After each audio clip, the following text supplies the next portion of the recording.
오늘 은혜 주실 기록된 하나님 말씀 마태복음 16장 13절에서 20절까지 말씀입니다.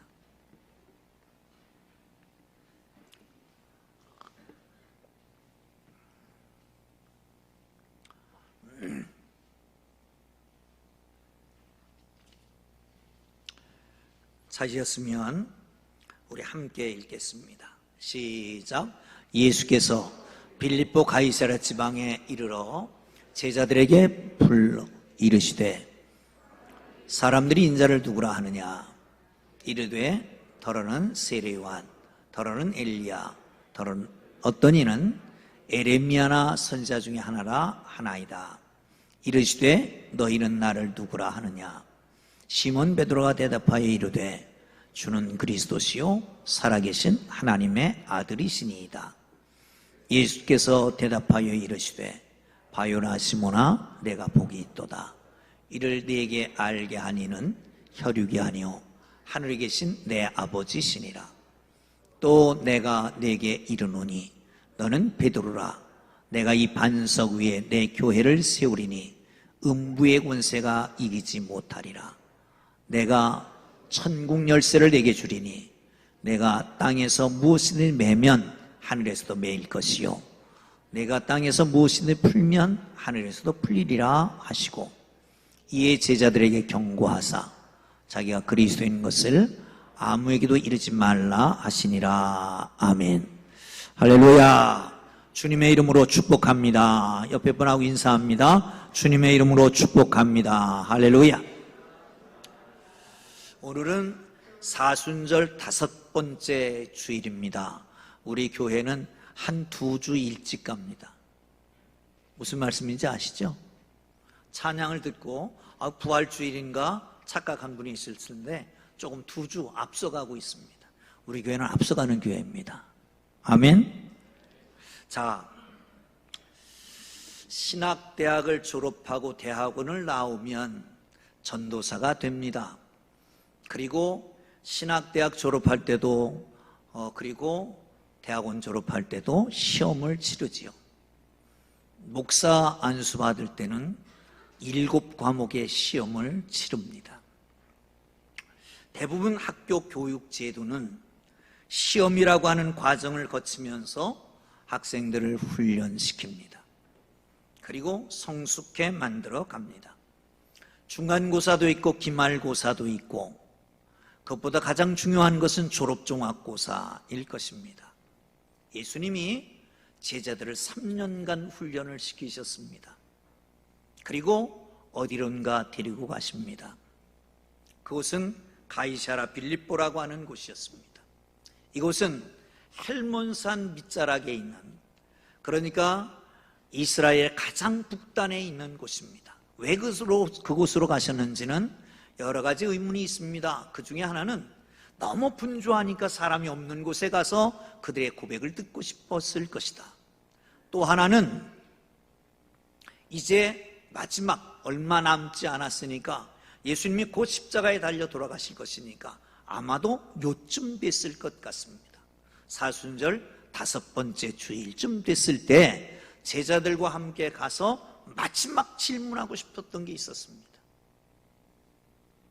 시험을 치르는 겁니다. 2가지 문제를 제시합니다. 하나는 사람들이 나를 누구라고 하더냐. 또 하나의 질문은 그러면 너희는 나를 누구라고 하느냐. 이곳은 의미가 있는 곳입니다. 전에는 판이라고 하는 신을 섬겼기 때문에 판신전이 있었습니다. 당시에는 가이사랴 빌립보잖아요. 가이사랴라고 하는 것은 가이사 아구스토, 그러니까 로마의 황제 직함이 가이사거든요. 거기에 빌립보가 붙은 것은 헤롯에게 선물로 희사했던 건데 헤롯의 아들 헤롯 빌립이 자기 이름을 붙여서 만든 겁니다. 그래서 빌립보 가이사, 가이사랴 빌립보 이렇게 된 거지요. 거기에 신상이 있었습니다. 로마 황제의 신상. 그 앞에서 고백을 듣고 싶었던 것이죠. 그래서 그곳으로 데리고 가신 겁니다. 그런데 아주 엄청난 고백을 합니다. 주는 그리스도시요 살아계신 하나님의 아들입니다. 이 고백을 듣고 난 다음에 예수님이 깜짝 놀라셨을 겁니다. 아마도 저는 그렇게 생각합니다. 공관복음서 안에 예수님의 행적을 뒤져보면 예수님이 그렇게 기뻐하셨을 때는 없었다. 얼마나 기뻤으면 그렇게 바울이 베드로를 칭찬했을까.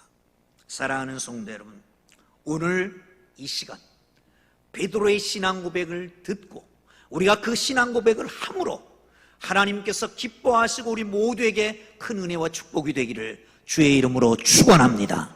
할렐루야! 할렐루야! 어떤 고백을 하셨을까요? 한번 봅니다. 성경을 보시죠. 15절입니다. 15절 안 띄워줄지도 몰라요. 시작. 이르시되 아멘. 내가 나를 누구라 하느냐? 아니요. 이르시되 너희는 나를 누구라고 하느냐? 그냥 스쳐 지나갈 수 있습니다. 중요하지 않게 생각할 수 있습니다. 그런데 예수님이 묻습니다. 너희는 나를 누구라고 하느냐? 너희는 나를 누구라고 하느냐? 기독교의 신앙의 출발은 예수 그리스도를 만나면서 시작됩니다. 예수 그리스도를 믿고 회개하고 주로 고백합니다. 하나님의 자녀가 됩니다. 그리고 신앙이 시작되는데 나와 똑같은 신앙 고백을 한 사람들이 있습니다. 나와 똑같이 예수 이름으로 거듭난 사람들이 있습니다. 그걸 공동체로 말하고 교회라고 말하고 그게 바로 예수님이 말씀하시는 너희, 우리가 말하는 우리라고 하는 것입니다. 여러분, 다른 종교는 나만 잘하면 됩니다. 불교 같은 경우에는 천상천하의 유아독존 그런 말 있잖아요. 하늘 위에도 하늘 밑에도 나 혼자밖에 없다는 거예요. 그렇지만 기독교는 그렇지 않습니다. 신앙 고백을 하는 그 순간 우리는 공동체의 일원이 됩니다. 우리와 똑같은 신앙 고백하는 사람들과 한 덩어리가 됩니다. 하나님의 가족의 일원이 되는 겁니다. 할렐루야! 사랑하는 성도 여러분, 그렇습니다. 그 안에서 관계가 이어지는 거죠. 하나님은 아버지요, 그리스도 안에서 형제 자매가 되는 겁니다. 여러분, 관계가 참 중요합니다. 사실 관계를 통해서 성숙되어 갑니다. 아이들을 보면 그렇지 않은 아이들도 많습니다만은 형제들이 많은 가정의 아이는 성격이 원만합니다. 뭐가 나지 않습니다. 거기에는 소셜 페이스가 없습니다. 사랑하는 성도 여러분, 많이 어울려서 하기 때문에 그런 겁니다. 그렇습니다. 우리가 관계를 맺습니다. 예수를 믿음으로 하나님을 우리 아버지로 하는 관계가 맺어지죠. 예수를 믿음으로 우리 그리스도 안에서 형제 자매의 관계가 맺어지게 되는 겁니다. 관계가 깊어지면 깊어질수록 삶이 풍성해지는 거죠. 하나님과의 관계가 깊어지면 믿음이 풍성해집니다. 이웃과의 관계가 풍성해지면 그러면 우리 안에 믿음도 커지고 사랑도 풍성하게 되는 겁니다. 그러나 여러분, 함께 더불어 산다라고 하는 것은 쉬운 것이 아닙니다. 거기는 공감이라고 하는 게 있어야 됩니다. 인간 관계의 핵심은 공감입니다. 오랫동안 함께 있어도 공감이 없다 그러면, 공감대가 형성되지 않는다 그러면 너는 너, 나는 나, 남남이 되는 것이죠. 우리 사회의 중요한 화두 중에 하나가 소통이라고 하는 겁니다. 여러분, 소통은 어떻게 시작됩니까? 한 군데 있으면 됩니까? 얘기를 많이 하면 됩니까? 아니요. 공감할 수 있어야 됩니다. 공감할 수 있어야 됩니다. 건강한 심리적, 정서적 상태에 있는 사람은 공감 능력이 뛰어납니다. 다른 사람이 고통할 때에, 기뻐할 때에 그것을 빨리 알아차립니다. 그리고 뒷북치지 않고 함께 공감해 줄 수 있습니다. 우리에게는 공통관심사가 있습니다. 함께 예수를 알고, 함께 믿고, 함께 회개하고, 함께 고백하고, 함께 찬양하고, 함께 기뻐하고, 함께 즐거워하는, 이게 교회 아닙니까? 공감대가 이미 형성되어 있습니다. 사실은 그런데 우리가 공감대가 없는 것은 나이가 들면서 그런 겁니다. 사람들과 부딪히면서 상처받아서 그러는 거지요. 어렸을 때는 안 그렇습니다. 그냥 울고 싶으면 울고, 웃고 싶으면 웃고, 상관없이 합니다. 근데 시간이 지남에 따라서 사람들과 만나면서 상처를 받고 그러다 보니까 이 공감 능력이 사라진 거예요. 혹시나, 그리고 사람들을 보기 시작합니다. 의도가 순수하니 순수하지 않니? 그게 문제가 되는 거죠. 사랑하는 성도 여러분, 정말 중요한 것은 육신의 마비도 문제지만 감정의 마비가 문제입니다. 웃어야 할 때 웃어주고, 울어야 할 때 울어주고, 함께 감정을 함께 나눌 수 있고, 그게 바로 필요한 거예요. 여러분, 목장 모임이 2주 정도 이제 아주 잘 돼가고 있습니다.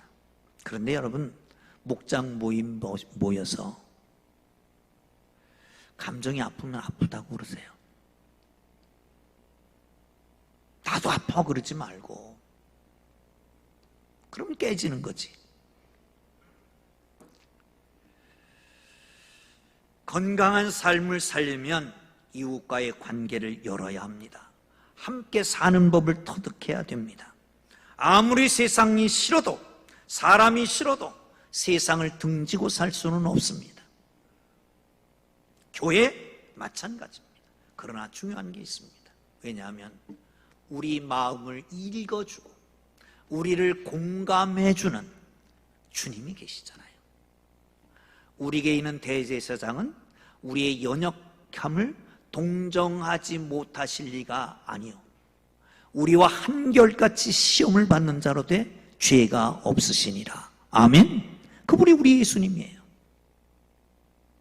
여러분 아프십니까? 힘드십니까? 외롭습니까? 어디 하소연할 데가 없습니까? 오늘 이 시간 우리 주님의 만져주심이 여러분 속에 있기를 주의 이름으로 축원합니다. 여러분 감정을 만져주실 것입니다. 여러분 육체도 만져주실 것입니다. 그 우리 주님의 그 은혜를 입고 사는 사람들이잖아요.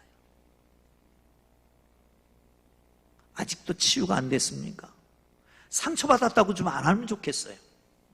상처받은 일이 있으면 우리 주님 앞에 아뢰면 되잖아요.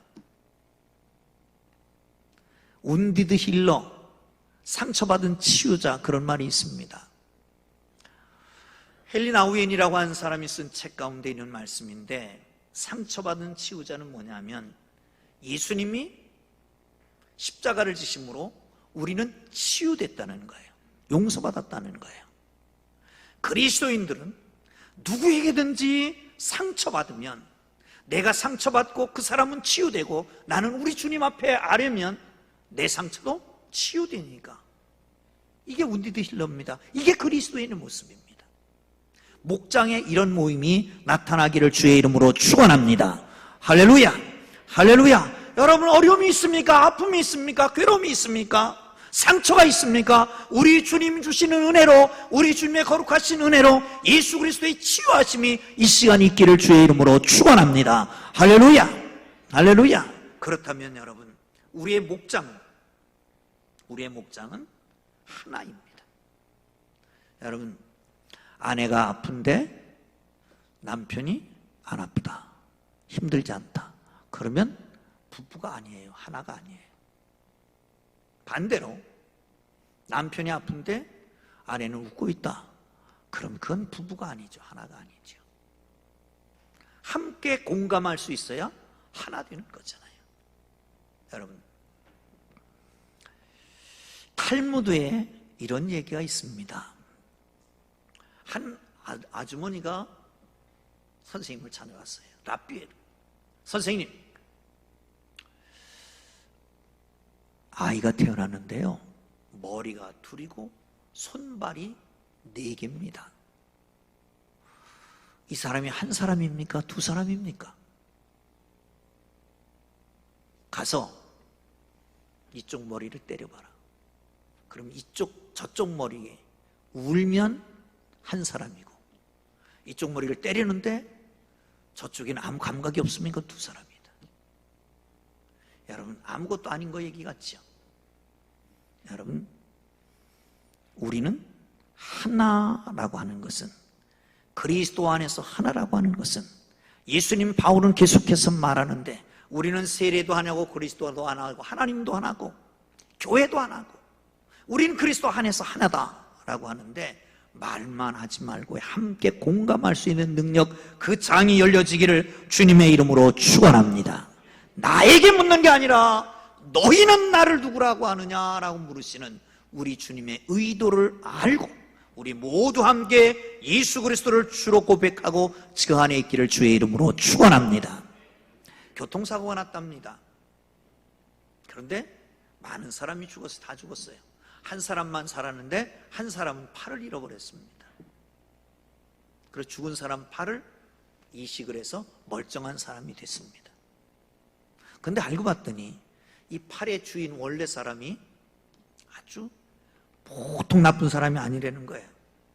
전과자고, 그리고 아주 불황당이고 그랬다는 거예요. 그러면 이 사람이 이 팔은 전과자 거니까 안 씁니까? 떼버립니까? 여러분, 교회에서 너나 똑같아요. 다 우리 주님의 이름으로 구원받은 사람들이에요. 혹시 더 안 좋을 사람이 있어도 다 품고 더불어가는 하나님의 사람들 되기를 주의 이름으로 축원합니다. 당신과 내가 우리가 되어 한 공동체로 아름다운 역사를 이루어가는 하나님의 사람들 되기를 주의 이름으로 축원합니다. 할렐루야. 16절을 보겠습니다. 16절 시작. 시몬 베드로가 대답하여 이르되 주는 그리스도시요 살아계신 하나님의 아들이십니다. 아멘. 옛날에 선교사가 본국의 선교 편지를 쓰면서 이렇게 썼답니다. 아이고, 이 나라는 이상합니다. 예수와 그리스도가 싸웁니다. 그렇게 썼대요. 그게 뭐냐 하면 당시에 교회들이 막 분열하고 갈라질 때입니다.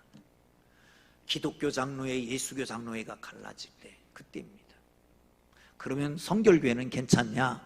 우리 성결교회도 갈라진 적이 있습니다. 왜냐하면 WCC라고 하는 교회 선교협의회에 가입하는 문제 때문이었습니다. 거기는 정말 개인 구원이 아니라 사회 구원을 얘기하니까 용공 세력이 들어있다, 그건 잘못된 전통적인 신앙이 아니다, 그래가지고 우리는 그게 안 한다 그러고 나간 사람들이 있습니다. 교회 지도자들이 모였습니다. 어떻게 할 거냐? 아니, 우리 교단이 갈라져 가면서 교회 협의회에 들어가면 뭐하냐? 우리는 안 들어간다, 탈퇴했습니다. 그리고 하나 되는 운동을 했습니다. 그게 우리 기독교 대한 선교회, 지금도 WCC에 안 들어가 있습니다. 그런데 아직도 들어오지 않는 사람들이 몇몇 교회들이 있는데 그게 예수교 선결교회고 그런 거예요. 그런데 여러분, 그 얘기를 하고 있는 게 아니라 예수는 뭐고 그리스도는 뭐냐? 예수는 개인이고 그리스도는 직분입니다. 예를 들면 이종준 목사, 그러면 이종준은 개인 이종준이고 뒤에 붙은 목사는 직함이잖아요.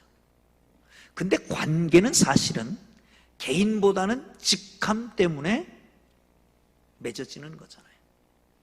개인보다는 직함 때문에. 그 회사든지 사회든지 다 그렇잖아요. 그렇게 맺어집니다. 그러면 그리스도는 뭘까요?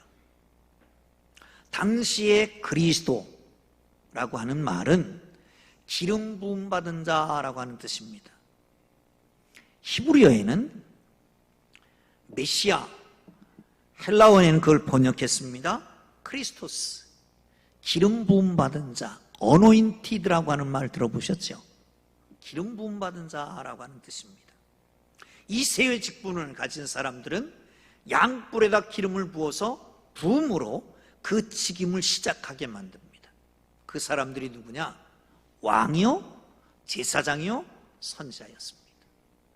왕은 다스림, 누가 다스리냐는 중요하잖아요. 누구의 다스림을 받느냐 중요하잖아요.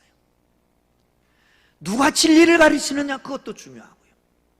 그런가 하면 더 중요한 것은 어떻게 해서든지 죄 문제를 해결해야 되는데 그분이 바로 제사장이다라고 하는 거예요. 근데 문제는 기름 부음 받은 자 메시아라고 하는 말을 어디에 사용하는데 아무도 사용하지 않습니다. 기름 부음 받았으니까 선지자에게 메시아라고 그러냐, 왕에게는 메시아라고 그러냐, 제사장에게 메시아라고 그러냐, 안 한단 말이죠. 이 모든 세 직분을 통틀어서 한 분이 가지고 있을 때 그분을 가리켜서 메시아라고 그러는 거예요. 아멘? 할렐루야. 자, 그러면 그분이 누구냐라고 하는 거죠. 이스라엘 백성들은 기다리고 있었습니다. 학정 때문에, 로마의 학정 때문에 왕이 왔으면 좋겠다. 선지자들이 제구시를 못한다. 그리고 제사장들도 다 썩어 문드러졌고, 그러니까 이 어떤 메시아가 와야 된다라고, 그리스도가 와야 된다고 기다리고 있는데, 그런데 예수님이 오셨습니다. 사람들에게 묻습니다. 딴소리만 하고 있습니다. 그럴 때 베드로가 고백합니다. 주는 그리스도시요 살아계신 하나님의 아들입니다. 할렐루야. 할렐루야. 다른 사람은 어떻게 믿든지 어떻게 알든지 상관없다. 너희들은 나를 누구라고 하느냐? 베드로가 고백하는 거죠. 여러분은 예수를 누구로 압니까? 누구로 고백하고 계십니까? 에이, 목사님 그런 소리 하지 마십시오. 제가 교회 다닌 지가 언젠데, 내 직분이 뭔데. 그럴 수 있지만 익숙함의 편견이라고 하는 게 있습니다. 이런 예화가 있습니다. 어느 학교에 국어시험을 봤습니다. 그런데 그날따라 운동선수 아이가 맨 앞에 앉아서 시험을 치르는 거예요. 근데 시험 문제 맨 마지막이 뭐냐 하면 우리 학교 이름을 한문으로 쓰십시오. 이제 감이 잡혔죠. 대부분 체육복 유니폼에 학교 이름을 한문으로 써놓잖아요. 요즘은 안 그런지 모르겠습니다만 끝날 때쯤 되니까 아이들이 키키키키 갖고 울기 시작했습니다. 그리고 다 썼습니다. 그런데 늦게 깨달은 이 학생은 등을 볼 수가 없었습니다. 이렇게 해도 저렇게 해도 안 보이는 겁니다. 그 학생만 못 쓴 거예요. 가장 가까이 있는데 자기만 못 쓰고 있는 거예요. 사랑하는 성도 여러분, 오래 다녔다고요? 고백을 안 했을 수 있습니다. 직분이 있다고요? 직분 때문에 못했을 수도 있습니다. 세례받은 지가 언제인데 그게 문제일 수 있습니다. 그렇습니다. 여러분, 정말 여러분에게 있어서 예수는 누굽니까? 여러분에게 있어서 예수는 누굽니까? 여러분 예수는 누굽니까? 예수님이 누굽니까? 다른 사람이 가르쳐주는 예수가 아니라, 목사가 설교하는 예수가 아니라, 직분 가운데 묶여있는 예수가 아니라 진정한 고백을 할 수 있기를 주의 이름으로 축원합니다. 할렐루야. 할렐루야. 다시 한번 읽습니다. 16절 시작. 시몬 베드로가 대답하여 이르되 주는 그리스도시요 살아계신 하나님의 아들이십니다. 아멘. 살아계신 하나님의 아들입니다. 예수님이 누구라고요? 그리스도다. 살아계신 하나님의 아들이다. 아들은 누구냐? 쉽게 얘기하면 사람의 아들은 누구죠? 사람이다. 하나님의 아들은 누구예요? 하나님이지 뭐. 이게 뭘 그렇게 중요하냐? 인간으로 오신 예수가 하나님의 아들이라는 게 중요한 거예요. 인간이며 하나님이라고 하는 게 중요한 거죠. 인간이며 하나님. 시편 2편 7절을 한번 볼까요? 시편 2편 7절 시작. 내가 여호와의 명령을 전하노라. 여호와께서 내게 이르시되 너는 내 아들이라. 오늘 내가 너를 낳았도다. 아멘. 하나님이 낳으신 아들이 하나님의 아들. 그분이 하나님 곧 구세주다라고 말씀하고 있는 것을 봅니다. 그렇습니다. 중요한 것은 구원론에서 예수님이 하나님이며 인간이다, 인간이며 하나님이다라고 하는 것은 아주 중요합니다. 아주 중요합니다. 왜? 죄를 사함에 있어서 죄 없는 자가 대신 지고 가야 돼요. 그러니까 신이어야 됩니다.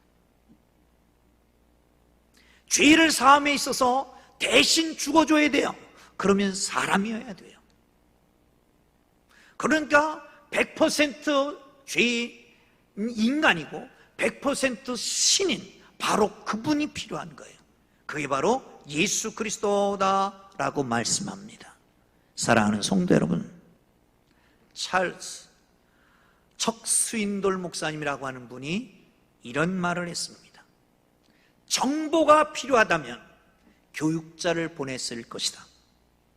만약에 기술이 필요하다면 과학자를 보냈을 것이고, 돈이 필요하다면 사업가를 보냈을 것이다. 그러나 유쾌한 쾌락이 필요하다면 연예인을 보냈을 것인데, 그러나 인간의 궁극적으로 가장 필요한 존재는 죄 용서받는 것이었기 때문에, 그래서 인간이며 사람인 예수 그리스도 하나님의 아들을 보내셨다라고 말씀하고 있습니다. 그렇습니다. 사랑하는 성도 여러분, 성경에는 용서는 궁극적으로 하나님이 하실 수 있고, 피가 없으면, 피 흘림이 없으면 사함도 없다고 말씀하시는데, 그래서 한 사람이 죽어야 되는데 신인, 죄가 없는 분이 죽어야 되고,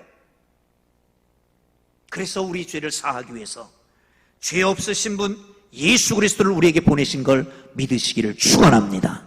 할렐루야. 믿어지십니까? 그렇다면 여러분, 사순절 5번째 주간 뭘 해야 될까요? 시간을 내십시오. 조용히 묵상하십시오. 진지하게 기도하십시오. 기도 제목을 드리려고 합니다. 다른 어떤 것보다 중요한 기도 제목, 사업을 위한 것보다, 자식을 위한 기도보다 더 귀한 기도 제목, 하나님 저에게 예수를 깨달아 알게 하여 주옵소서. 하나님 저에게 예수가 누구인지 분명히 깨달아 알게 하여 주옵소서. 이게 분명하지 않으면 교회에 나와도 멸망할 것입니다. 이게 분명하지 않으면 직분 그거 헌신짝입니다. 이게 분명하지 않으면, 깨닫지 못하면 우리는 아무것도 아닙니다. 시간 낭비, 돈 낭비, 세월 낭비하는 것입니다. 어떤 분은 그럴 겁니다. 목사님, 기도했어요. 그런데 알아지질 않아요. 안 가르쳐줘요. 답답해요. 그러면 기도 제목을 하나 더 드리려고 합니다. 어떻게 해요? 하나님, 제가 죄인됨을 깨달아 알게 하여 주옵소서. 왜? 예수는 자기 백성을 저희 죄에서 구원할 자이기 때문에. 구원이라고 하는 것은 죄로부터 구원인데, 예수님은 죄를 구원하기 위해서 오셨는데, 내가 죄인이라고 하는 사실을 알아야 예수가 예수 되는 건 아니겠습니까? 여러분, 하나님 앞에 기도해 보십시오. 하나님 앞에 간구해 보십시오. 내 죄가 생각나게 하여 주옵소서. 내 죄의 심각성을 알게 하옵소서. 내 죄 때문에 진노가 임했고 거룩하신 하나님을 거스렸고 심판이 초래되고, 그래서 하나님이 독생자 예수 그리스도를 보내셨는데, 하나님 내가 내 죄를 알게 하여 주옵소서.